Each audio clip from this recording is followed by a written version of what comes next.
starring Lucille Ball. Co-starring Gale Gordon.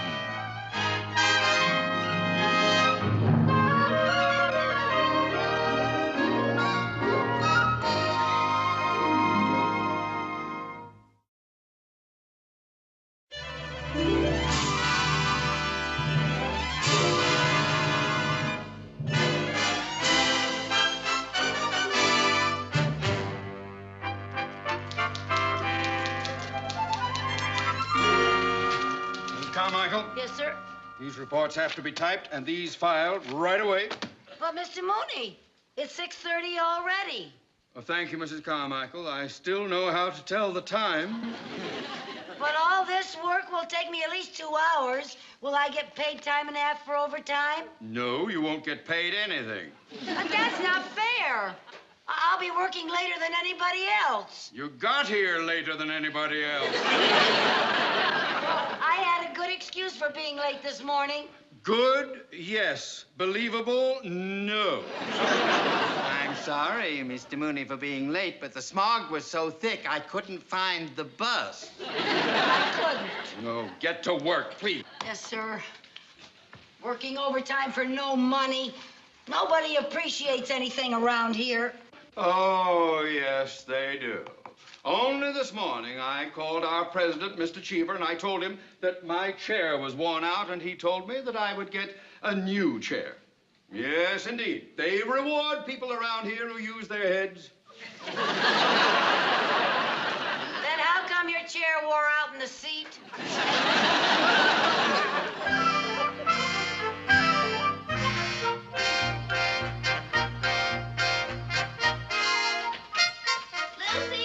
Oh, come on in, Mary Jane. Oh, Lucy, I've got the most wonderful news. You'll never guess what happened to me. You'll never guess in a million years. Well, what happened? Guess. Oh, come on now, Mary Jane. I'm no good at guessing games. I'll give you a little hint. What's the best thing that can happen to a working girl? You're getting married. No. No? You're engaged? No. You got a date? No, I guess I better tell you. I got a raise. Oh, Mary Jane, that is wonderful. Is it much of a raise? Well, no, but at least now my take-home pay is worth taking home. Oh, that's wonderful. When do you think you're going to get a raise? Me get a raise? Ha! Mr. Mooney won't even pay me for working overtime, let alone give me a raise. When did he give you your last one? Well, let me see. It was on Flag Day. I don't remember the year, but our flag still had 48 stars. Oh, that's terrible. Yeah, well. How much money are you making now, Lucy? Oh, I'm ashamed to tell you. But every time I file my income tax, they send me a sympathy card. Have you ever hinted to Mr. Mooney that you wanted more money? Hinted? Look, I've done everything. I've skipped lunch telling him I couldn't afford to eat. I told him I have to walk to work because I can't even afford a bus. The only time I ever got a reaction out of him was once when I came in with big holes in my coat. Oh, and he gave you a raise? No, he gave me a needle and thread and told me to stop looking like a slob. Oh, darn it, I always forget that this plant is artificial. I just don't understand it, Mary Jane. Seems to me that everybody in that bank has gotten a raise except me. Well, I just think you're using the wrong approach. Well, what is the best way to get a raise? The best way to get a raise is to point out to Mr. Mooney what a good worker you are, that you're never absent, you're never late, and you never make mistakes. Well, what's the next best way? Have you ever tried to appeal to his good side? I've never been able to find it. Well, Lucy, honestly, you've been there long enough. You're entitled to a raise. You're telling me? Well, you should just ask for it. I have. Be firm about it. Go in there in the morning and beard the lion in his den. Okay, but it would be easier getting a raise from a real lion.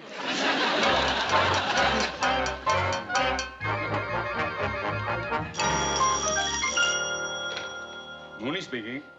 Oh, hello, Mr. Cheever. Yes, sir, the new chair arrived, sir. It's a beauty. I've just been admiring it, sir. Thank you very much, Mr. Cheever. Thank you. Whee!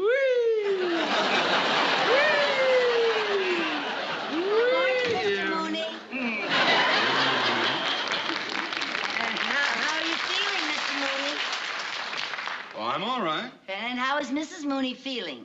She's all right. And how was your No, evening? you cannot have a raise. How did you know I was going to ask for a raise? Mrs. Carmichael, when you come in here on time and inquire about my health and my wife's health, you obviously aren't aiming for a cut in your salary. Now, please get to work. Mr. Mooney, I've been working here a long time now. It seems as though everybody in this bank has gotten a raise except me. True. Well, Mr. Mooney, I realize I haven't been a very efficient secretary. True. And I am almost always late. True. And I do take a little too long on my coffee breaks. True. And I'm not a very good typist. True.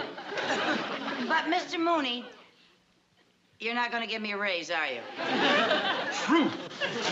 Why won't you? Because, as you just said, you're not efficient, you're always late, you take too long for your coffee breaks, and you are not a good typist. Yeah, but you can't think of one single reason on your own. Mrs. Carmichael, we have a very busy day ahead of us. Please get to work.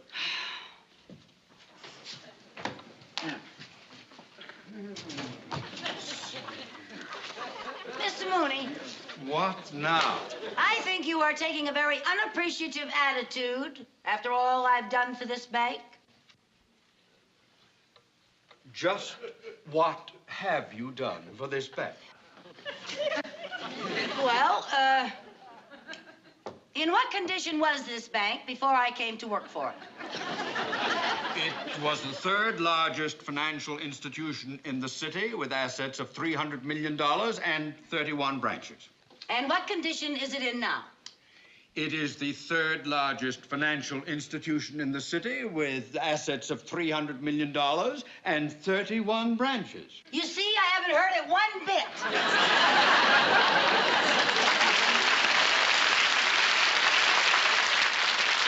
Back. I still think you ought to give me a raise. Nobody gives a raise. You have to earn it. Well, how? Either by being very efficient, which in your case is too ridiculous to discuss, or by performing some outstanding service for the bank. Like what? Well, Mr. Cheever gave his secretary an increase because she devised a new system of bookkeeping. She also suggested an advertising slogan for the bank. She also wears a sweater 2 sizes too small. Mrs. Carmichael, this is no time to be facetious. Now let me give you a word of advice. Remember, the laborer is worthy of his hire. The climb up the ladder of success is not easy. How do you suppose I got where I am today? You married the boss's daughter. I did not. She was his niece. I work very hard to maintain my position here. I work extra hours. For example, today I am having lunch in my office, so I can be here for an appointment with an important client. To get ahead, you have to work. Now, you think about that, Mrs. Carmichael.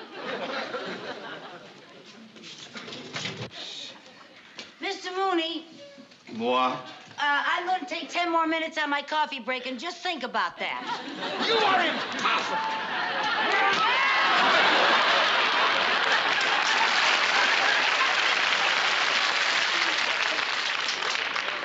You got your new chair, huh?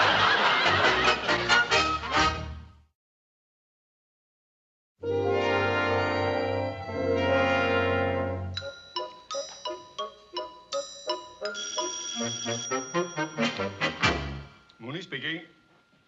Oh, yes, Mr. Cheever. Yes, I'm expecting Mr. Leonard any time, sir. Well, I know he's a very important client of ours, sir, but I've never met him personally. He did. He produced the Danny Thomas Show, yeah? Dick Van Dyke. Oh, and I Spy. Oh, well, thank you, sir. That's a big help to me. Yes, indeed. Thanks very much. Oh, and thanks again for the chair. I flipped over it. Goodbye, sir.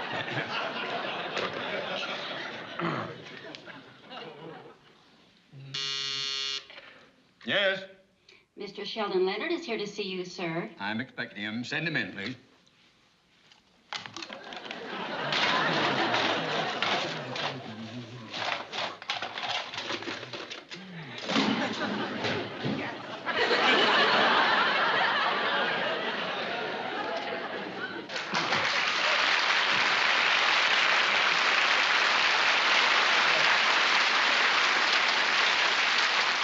Mr. Leonard. Why, it's so nice to see you, sir. Thank you. Have I interrupted your lunch? No. No, I had lunch hours ago, sir. Here. Mr. Leonard, won't you sit down, sir? There you are. Thank Make you. yourself comfortable. You know, Mr. Leonard, although we've never met, I feel that I've known you for years. I used to go to all those gangster movies you were in. I'm quite a fan of yours. Yes, I made a lot of those gangster movies. Yes. In fact, I still get bumped off 3 times a night on the Late Late Show. Well, you were so believable as a gangster. Maybe I was too believable. Every time I stepped out of the house, the cops arrested me. Well, now, surely you explained to them who you were. Well, yes, I did, but from force of habit, I'd say it like this. I'd say, all right, get your hands off of me, copper, or you'll wind up in a cement kimona. Well, it must have been quite a loss to your public when you gave up acting to become a producer and director. What public? No. I was one of those actors that people would see on the street and they'd say, hey, look, there goes, what's his name? The face was familiar, but they couldn't remember the name. Well, you have to expect that of people. From my own kids? Yeah. Twice the little finks turned me in for the reward. Well, I must say it was a lucky day for television when you gave up acting and became a producer. Oh, I don't know about that. Oh, yes, it was. It was indeed. Why, anyone who owns a television set today knows the name Sheldon Leonard. Except my kids. They still refer to me as what's his name. Well, I won't forget your name. No? No, sir. I love those television shows of yours. There's that Danny Thomas show, the Dick Van Dyke, I Spy. That is the most wonderful show. The way you have worked that around so that the... Why, Mr. Leonard, you're blushing. Am I embarrassing you? Well, yes. Oh. But please continue. You forgot Andy Griffith's show and Gomer Pyle. Andy Griffith and Gomer Pyle, yes, and I understand that you're currently creating a new series. Well, yes, that's right. We're shooting the pilot now. You're shooting the pilot? That's an expression in television. It means that we're making a test, a sample film, you know. In fact, that's why I'm here to see you. Oh? Yes, we have a scene in which there's a bank holdup. And I think it would be more realistic if we filmed it in an actual bank. So, with your permission, I'd like to film it here. Film it here? Yes. In this bank? Yes. Well, now, I'd like to oblige you, Mr. Leonard, but that would disrupt our entire day.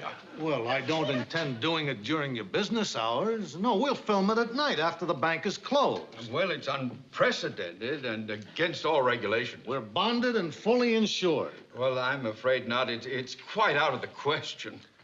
The screen credit will read Technical Advisor Theodore Mooney. That's Theodore J. Mooney, and when do we start? We want to film it tomorrow night, but I'd like to come in tonight and rehearse the scene with my principal actors, if you don't mind. By all means. And don't you worry about anything going wrong, Mr. Mooney. I'll watch your money as if it were my own. Well, with all the shows you do, most of it is. That's a little joke. I just made that up. Right on the spur of the moment. Maybe you could use it in your... It's not very funny.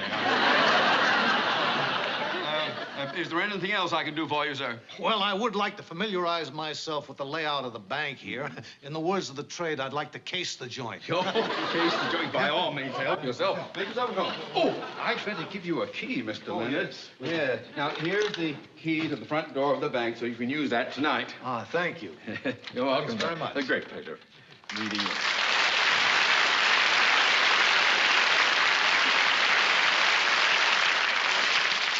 Technical advisor, Theodore J. Mooney. Ah!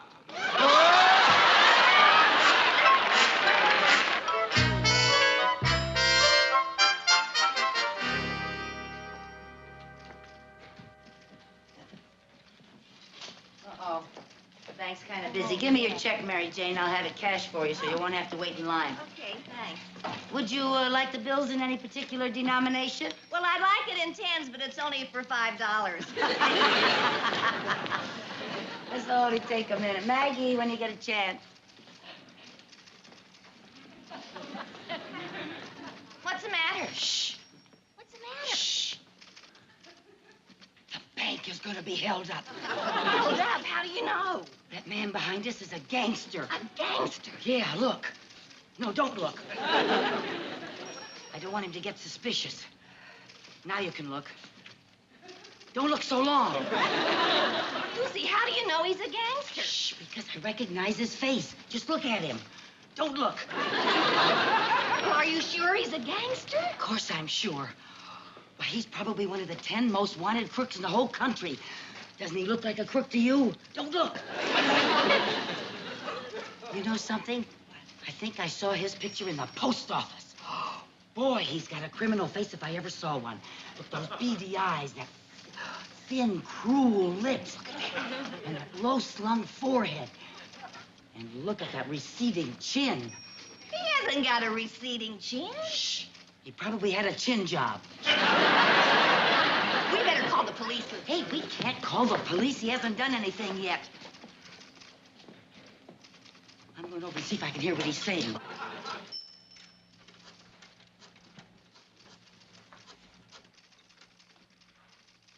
Hello, Frankie. It's all set for the bank tonight. Yep, it's a perfect setup. Have the boys here at 8 o'clock. No, we can't wait. We have to shoot the pilot.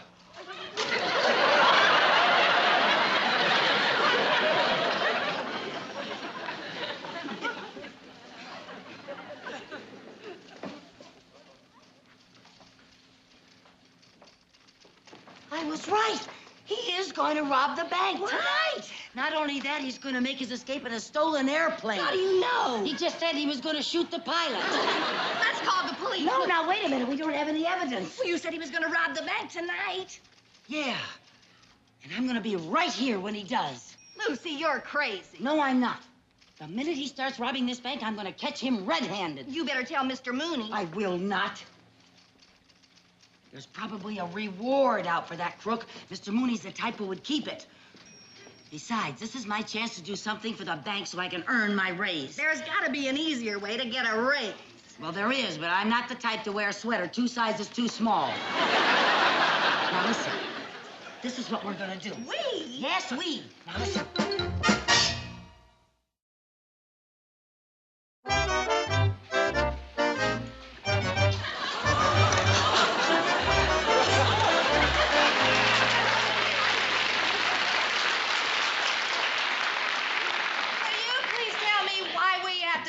Like trick or treat. I already told you, so they'll think we're scrub women and not kill us. Well, I hope not. I wouldn't want to get caught dead in this outfit. Never much.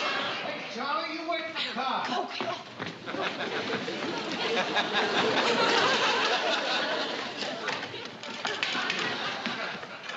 Okay, fellas, come on. The nerve of him coming right through the front door. Oh, it's really something, Lucy. Shh, don't talk. Listen. Don't talk. Well, you're talking. Let's not talk about not talking. Shh. This is really a setup. It's a perfect setup. Yeah. There's a good place for us to line up people up when we start shooting. Right there. Now, remember, this whole thing has got to go like clockwork or we blow the whole bit. Now, Louie, you go back of the cashier's cage and scoop up all the money, right? Go. You get ready to unpack the nitro so you can blow the vault. All right? You stay at the door. Keep an eye on the door.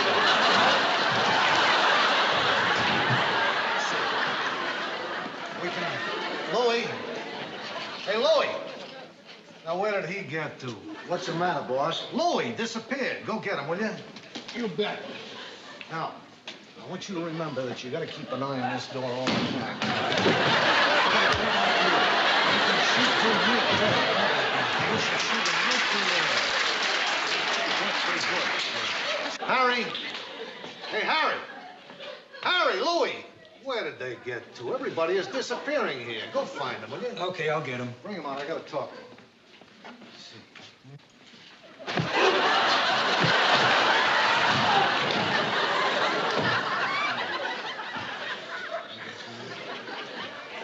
Boys.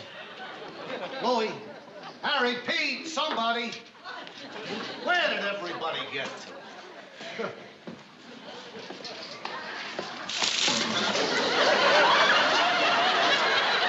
What are you doing? Oh, excuse me. I thought we was here alone. No, No, we wasn't here alone. How? Did you see some men go back there? Men? Yeah. If there was men back there, do you think we'd be out here? I'd better go see for myself.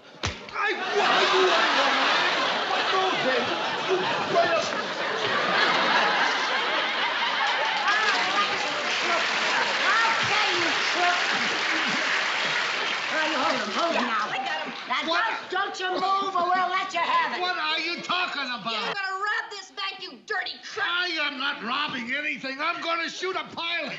That's murder. That's even worse than robbery. Look, ladies, let me explain. This is a mistake. I'm not a crook. Never mind. I know a crook when I see one, and I've seen your face 1,000 times. Yeah, of course you have. I'm what's his name? Got me so confused now, even I can't remember. Somebody's coming. Oh, maybe another member of his gang. Yeah, hold him there now. Now, look, lady. Quiet.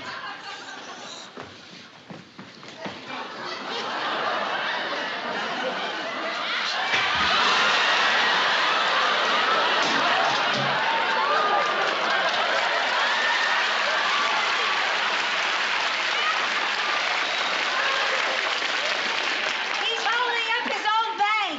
What are you talking about? What's going on here?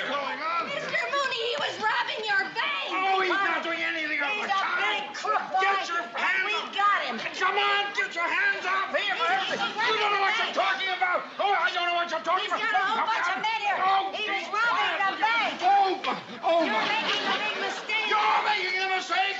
Oh, You mean he's not here to rob the bank? of course not. I'm terribly sorry. Now, what happened? I don't know. All the years I've been in the business, I never had to fight any gangsters as tough as these two broads. Oh, who are you? What are you doing here? I'm rehearsing a new television series here. A television series. Yes, he's the well-known actor-producer. Actor. Oh, of course. Oh, I should have recognized you. Why, well, whatchamacallhim? What's his name? He's Sheldon Leonard. Hey, Sheldon Leonard. Oh, Mr. Leonard. Oh, I feel so embarrassed. I'm terribly sorry. Come on, Mary Jane, let's get out of here. I'm sorry. Just a moment, you two. Just a moment. I want to know what's going on around here. Well, Yeah, so do I. yeah, well, I'm Mr. Mooney's secretary, and I thought you were robbing the bank, and Mr. Mooney said I could earn a raise if I did something extra and special, and when I heard that you were going to shoot a pilot, well, I thought you were crooks, and that if I caught you, I'd get a raise, and the Department of Income Tax could stop sending me sympathy cards. What's she say? I wouldn't know. I speak 7 languages, but not hers. I'm terribly sorry. Come on, Mary Jane. No, wait a minute. Come back here. Come here. What? You ever done any acting? Acting? Yeah. No, sir. Well, I suddenly got this idea for a new television series. You see, it would be about this kooky red-headed girl, you see, and she works in a bank, and she gets into all sorts of impossible situations, and forget it, nobody would ever believe it.